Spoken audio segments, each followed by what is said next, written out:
Hi, good morning అండి. కొంతమంది రైతులు, చీనీ చెట్ల రైతులు, చెట్లు చనిపోతున్నాయి అనేది కొద్దిగా సమస్యగా ఉంది వారికి. చెట్లు చనిపోతున్నాయి అంటే అది కొన్ని అనేక కారణాల వల్ల కూడా చనిపోతాయండి. దాంట్లో కారణాలు మనం ఏంటనేది ఒకసారి చూసుకున్నట్లయితే, మొదటగా డ్రిప్ లాటరల్స్. నేను చాలామంది పొలాల్లో చీనీ చెట్లలో అబ్జర్వ్ చేశాను.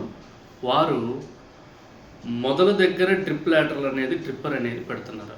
సో ఎక్కువగా అధిక శాతం తేమ అనేది మొదలకు తగులుతూ ఉంది. సో తగులుతున్నప్పుడు ఏమవుతుందంటే, ఇప్పుడు ఫర్ ఎగ్జాంపుల్ డ్రిప్ లాటరల్స్ ఎక్కడ ఉండాలి అనుకుంటే, ఇప్పుడు మనం రెండు చేతులు ఇలా స్ప్రెడ్ చేస్తే ఈ ఈ చేతుల దగ్గర, ఈ వేళ్ళ దగ్గర తెల్లవేర్లు ఉండాలి. అంటే చెట్టు ఇలా ఎండ్ అయినప్పుడు ఈ చివర ఒక లీటర్ ఉండాలి, ఈ చివర ఒక లీటర్ ఉండాలి. ఇక్కడే పీచు వేర్లు ఉంటాయి అన్నమాట. మనం ఆహారం ఇచ్చినా కానీ ఇలానే తీసుకోగలుగుతాయి, ఇక్కడ ఉంటేనే తీసుకోగలుగుతాయి. అదే మనకి ఆహారం ఇక్కడ పెట్టారనుకోండి, మనం ఇలా తినలేము కదా, కరెక్టే కదా. సో రైట్, అది ఒక ప్రథమ కారణం. సో డ్రిప్ లాటరల్స్ ఎవరైతే ఉన్నాయో అవి పీచు వేర్ల దగ్గర పెట్టండి.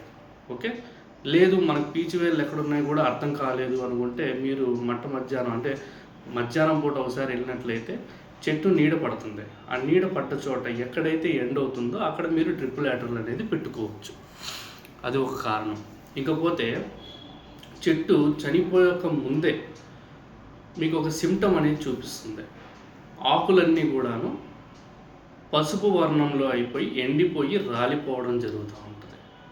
ఓకే, సో చెట్టు కూడా డల్ అవ్వడం అనేది దాన్ని అంటారనమాట. సో అది కూడా మనకు ఒక సిగ్నల్ అనమాట. సో అటువంటి పక్షాన కూడా మనం దాన్ని జాగ్రత్తగా చూసుకుంటే తిరగతిప్పుకునేదానికి అవకాశాలు ఉన్నాయి.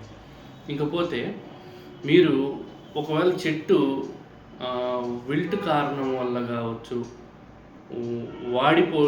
ఎండిపోవడం జరిగితే మీరు ఒకసారి దీన్ని ఇంకో రకంగా కూడా చూసుకోవచ్చు.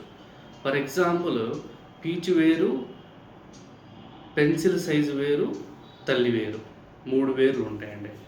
ఆ పార తీసుకొని వేరు భాగం దగ్గర మీరు వెళ్ళి ఈ పెన్సిల్ సైజు వేరుని మీరు కానీ తీసినట్లయితే, ఇది ఎక్కువగా డ్యాముకి కింద ప్రాంతాల్లో ఎవరైతే నీళ్ళ ప్రవాహానికి కింద ప్రాంతంలో ఎవరైతే ఉంటారో వారికి ఎక్కువగా ఉంటుంది. ఆ వేరు యొక్క తోలుని మీరు ఇలా లాగగలిగితే ఆ పై పార్ట్ అనేది అలా ఊడొస్తుంది అన్నమాట, చర్మం అనేది ఊడొస్తుంది. ఆ తర్వాత మీరు ఆ వేరుని విరిచి ఆ కాండ భాగాన్ని మీరు కానీ స్మెల్ చూసినట్లయితే కుళ్ళిన వాసన వస్తుంది. సో అది ఒక రూట్ రాట్ మరియు కాలర్ రాట్ అని కూడా మనం దాన్ని అంటాము. సో ఈ విధంగా మనం చెట్లు చనిపోవడం అనేది గమనిస్తూ ఉంటాం. సరే, చెట్లు చనిపోతున్నాయి, దాన్ని ఏమైనా మనం బతికించగలమా? ఖచ్చితంగా మనం వాటిని ఒక 50% ఉంటే బతికించగలం. కానీ అనేక రకమైన మందులు ఉన్నాయి. నేనేం మందులు సజెస్ట్ చేయట్లేదు, కారణాలు చెప్తున్నాను, యాజమాన్య పద్ధతులు చెప్తున్నాను. ఒకవేళ 50% కన్నా పైన భాగంలో ఉండి పూర్తిగా ఎండిపోయి నల్లగా మారిందంటే మీరు బెటర్ ఆ చెట్టుని వదిలేసుకోవడం మంచిది. ఎందుకు నేను వదిలేసుకోవడం మంచిది అంటున్నాను అంటే, ఈ చెట్టు ఏదైతే మధ్యలో ఉంటుందో ఇటుపక్క మొత్తం 6 వైపులో కూడా, నలుదిక్కులో కూడా ఎక్కడైతే దాని పక్క చెట్లు ఉంటాయో ఈ వ్యాధి అనేది నీటి ద్వారా కావచ్చు, భూమి ద్వారా కావచ్చు, పక్క చెట్టుకు రావడానికి అవకాశాలు ఉన్నాయి. మీరు కానీ చూసినట్లయితే 1 సంవత్సరం మధ్యలో ఒక చెట్లు కానీ చనిపోతే ఒక 2 సంవత్సరాలకు కానీ నెక్స్ట్ సంవత్సరానికి కానీ దాని పక్కనే ఉన్న చెట్టు కూడా చనిపోతుంది. మీరు గమనించండి అది. సరే, ఒకవేళ చెట్టు చనిపోయింది, ఒక 60% 70% మనం ఏం చేయలేకపోతున్నాము అన్నప్పుడు ఇంకొకటి పాయింట్ కూడా మీరు అబ్జర్వ్ చేయాలి. సహజంగా ఎకరానికి 100-120 చెట్లు అనేది మనం నాటడం జరుగుతుంది. అందులో ఏదన్నా 2-3 చెట్లు ఫర్ ఎగ్జాంపుల్ చనిపోవడానికి వచ్చినప్పుడు 2 సిగ్నల్స్ చూపిస్తాయి. సాధారణంగా కాసే చెట్లకి ఉన్న పూత కన్నా కూడాను ఈ చెట్టు అనేది ఎక్కువగా పూతిస్తుంది, ఎక్కువగా కాయలు ఇస్తుంది. ఆ కాయలు సైజు రాకుండానే చిన్న సైజు ఉన్నప్పుడే వడలిపోయి చనిపోవడం జరుగుతుంది. సో దాన్ని మీరు 50% లోపల ఉంటే మీరు ఒక పని చేయొచ్చు. ఆ చెట్టుకున్న బరువును ఫస్ట్గా తగ్గించండి. ఆ చెట్టు కాయలు కావచ్చు, కొమ్మలు కావచ్చు, ఆకులు కావచ్చు రాల్చేసేసి కింద పడేయొద్దు.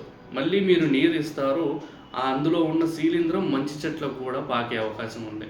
అవన్నీ కుప్పగట్టేసి బయటికి తీసుకెళ్ళి ఎక్కడన్నా పడేసేయండి, లేకపోతే తగలబెట్టేస్తే మరీ మంచిది. శీలింద్రం కూడా అంతటితో చనిపోతుంది. ఆ తర్వాత నెక్స్ట్ ఇయర్ ఒకవేళ ఈ చెట్టును మీరు బతికించుకోవాలి అనుకున్నప్పుడు వేరు ద్వారా కావచ్చు, డ్రిప్ ద్వారా ఎక్కువగా ఇచ్చేదానికి చాలామంది రైతులు మమ్మల్ని అడుగుతున్నారు. దయచేసి మేము డ్రిప్ ద్వారా ఏంటంటే సజెషన్ ఎక్కువగా చేయట్లేదు. డ్రిప్ ద్వారా ఏమవుతుందంటే వేరు భాగం పూర్తిగా తడవదు. ఇటువంటి చెట్లకి ఎస్పెషల్లీ ఈ చనిపోతున్న చెట్లు ఏదైతే రూట్ రాట్ కావచ్చు, ఈ విల్ట్ కావచ్చు, ఇటువంటి వాటి చెట్లకి మాత్రం మీరు డ్రెంచింగ్ ద్వారానే, అందులో డబుల్ రింగ్ మెథడ్ ద్వారానే మీరు ఏదైనా కానీ మందులు, అది ఫాజటైల్ అల్యూమినియం కావచ్చు, అలైట్ కావచ్చు, కార్బన్ డైసిమ్ కావచ్చు, దాంతోపాటు కొంతమంది అంటున్నారు క్లోరోపైరిపాస్ కానీ, మార్షల్ కానీ, అంటే ఒక తెగులు మందు, ఒక పురుగు మందు, ఈ రెండు కలిపేసేసి మనం డ్రెంచింగ్ ద్వారా ఒక 5 లీటర్ల చెట్టు మొదలుకో వేసుకోగలిగితే చెట్లని బతికించేదానికి అవకాశం ఉంది. కానీ ఇటువంటి ప్రయోజనాలు మీరు ఏదైనా చేసేటప్పుడు ఒక గుర్తు పెట్టుకోండి. మీ చేతిలో ఒకవేళ కీ చైన్ ఉందనుకోండి, ఆ కొమ్మకి ఏదైతే ఉందో ఇట్లా గీకండి. గీకినప్పుడు మీకు ఒకవేళ పసుపు వర్ణంలో కానీ తగిలింది అంటే పసురు ఉంది అంటే ఆ చెట్టు మీరు తిరగదిప్పుకునేదానికి మంచి యాజమాన్య పద్ధతులు చేసుకుంటే అవకాశాలు ఉన్నాయి. ఒకవేళ లేదు నల్లగా ఉంది అనుకుంటే దయచేసి ఆ చెట్టుని తీసుకెళ్ళి వేరే చోట డంప్ చేసేసేయండి. ఆ చెట్టు తీసేసిన తర్వాత లోపలంతా కూడాను కార్బన్ డైసిమ్ కావచ్చు, మ్యాంకోజిబ్ కావచ్చు, తర్వాత కాపర్ ఆక్సీక్లోరైడ్ కావచ్చు, ఫాజటైల్ అల్యూమినియం కావచ్చు, వీటితో ఆ పిట్ని మీరు డ్రెంచింగ్ చేయండి. ఒక 4 నుంచి 6 వారాల పాటు సూర్యునికి వదిలేసేయండి. సూర్యుని యొక్క కిరణాలు ఎంత ఎక్కువగా పడతా ఉంటే దీన్నే సోలరైజేషన్ అంటాం. ఇది ఎంత ఎక్కువగా పడితే అందులో ఉన్న క్రిములు కానీ, తెగులు యొక్క శీలింద్రం కానీ చనిపోవడానికి అవకాశం ఉంది. అర్థమైంది కదండి. సో ఈ విధంగా మీరు చెట్లు చనిపోతున్నప్పుడు తీసుకోవాల్సిన యాజమాన్య పద్ధతులు. సో ఇంకా మీకు ఫర్దర్గా 1 మోర్ పాయింట్ నేను మర్చిపోయాను. ఒకవేళ ఆ 50% చనిపోయిన చెట్టుని మీరు నెక్స్ట్ ఇయర్కి పంటకు వెళ్తున్నారు అంటే దయచేసి దాన్ని వద్దనే నేను చెప్తాను. ఎందుకయ్యా అంటే దానికి లోడ్ తగ్గించాలి, అది మళ్ళీ రీజనరేట్ అవ్వాలి, మళ్ళీ యాక్టివ్ అవ్వాలి అంటే 1 సంవత్సరం పాటు ఆ చెట్టుకి మీరు పంటకు వెళ్ళకపోవడమే మంచిది. ఎప్పుడైతే 1 సంవత్సరం ఆ చెట్టుని మీరు వదిలేస్తారో మిగతా 10 ఇయర్స్ కావచ్చు, 15 ఇయర్స్ కావచ్చు, ఆ చెట్టు మీకు మంచి దిగుబడిని ఆశించేటట్టుగా మిమ్మల్ని చూసుకునేదానికి అవకాశాలు ఉన్నాయి. సో ఇటువంటి మరెన్నో అప్డేట్స్తో నేను మీ ముందు ఉంటాను. ప్లీజ్ సబ్స్క్రైబ్ చేయండి రఫీ ఛానల్. Thank you.